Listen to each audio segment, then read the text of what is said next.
Have you ever seen someone make an entire room laugh? Without telling a single joke, no shouting, no crazy stunts, no effort at all, just one look, one awkward pause, and suddenly everyone is laughing. That's exactly what Rowan Atkinson does. And today, we're looking at some of the funniest real-life moments that prove Mr. Bean isn't just hilarious on screen. He's hilarious everywhere he does. After an intense Formula 1 race, Rowan Atkinson was asked for his thoughts. Instead of giving a normal answer, he decided to have some fun with the What report. would Mr. Bean reckon to all of this Formula 1 malarkey? Yeah. Well, he would enjoy it very much because he's a car enthusiast, as you know. Oh, that's right. Yeah, he had some magnificent cars, didn't he? Cars, then he'd enjoy it. But anyway, it's fantastic to be here. I'm a guest of George Russell, which is, it wasn't planned for me to be here on a weekend, when he got pole, but here we are. Rowan Atkinson name dropping. Whatever next? I know. I'm here as a matter of fact, as a guest of George Russell. So. Oh, fantastic. So that's how privileged I am. One fan once approached Rowan Atkinson and probably told him he looked exactly like Mr. Bean. His reaction was priceless. And he came up to me after a while and he said, "Excuse me, has anyone ever told you that you're the absolute spitting image of that Mr. Bean?" And I said, "Well, actually, I am the actor who plays Mr. Bean." And he said,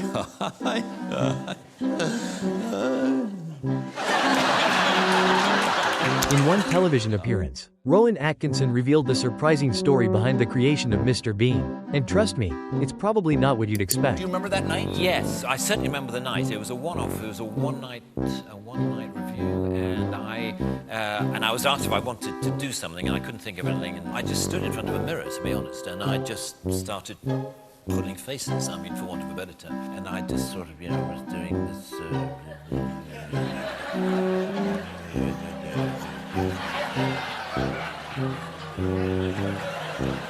And then there was this idea of having a card that had been got ending that came out. I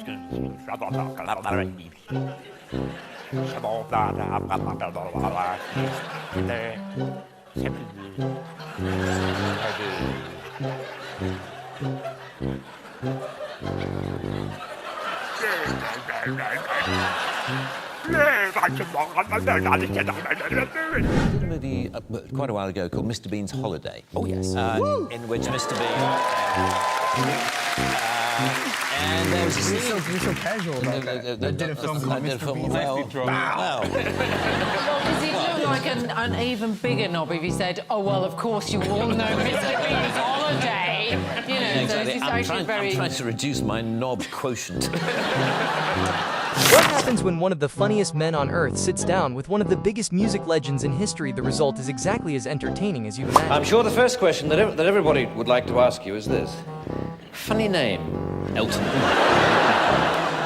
How did you come by it? Well, I used to be in a band, and I wanted to become a singer in my own right, and I wanted to choose a name, and the saxophone player in the band was called Elton, so I chose that name.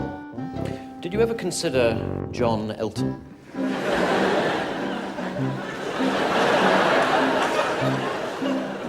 No. You didn't? Okay. I got to meet the assistant manager, and I was talking to him about this decor, and I said, this decor's quite something, isn't it? And he said, "Oh, isn't it stunning?" And I said, "Well, it certainly says hello."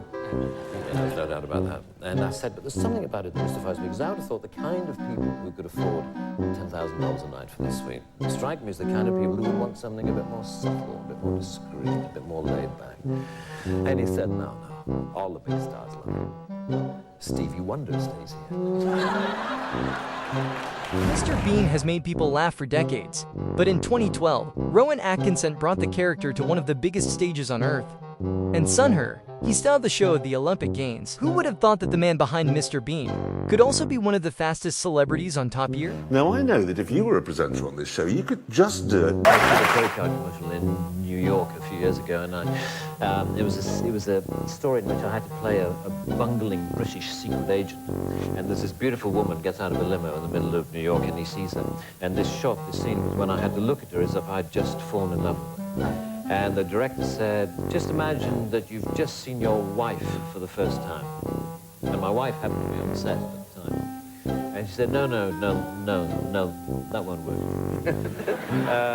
Tell him to look at her as if she's his new Aston Martin. Oh, well, And then it'll work. oh, that'll work. And she was right. It inspired me no end. I looked at her like no woman has ever been looked at. Really? Can you give us that look? I'm curious. Yeah.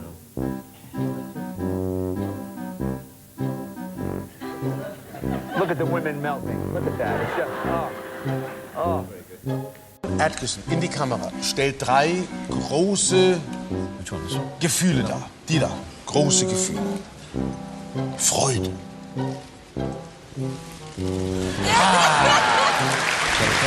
Wunderbar, das gibt's. Okay.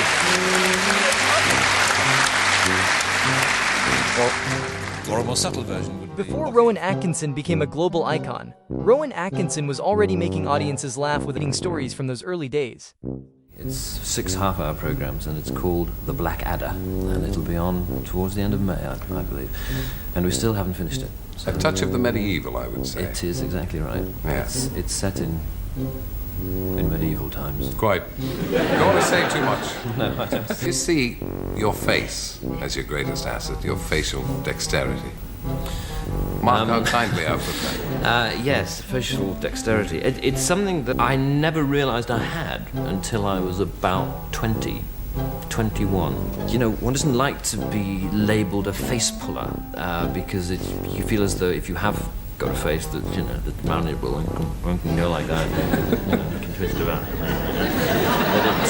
That you feel that people are going to assume that you're just, you know, that's all you can do, and if in doubt, go, you know. Imagine acting alongside Rowan Atkinson. Sounds easy until he starts improvising. One funny face, one unexpected reaction, and suddenly, everyone is trying not to laugh. Even experienced actors struggle to keep a straight face around them. Forget the whole thing.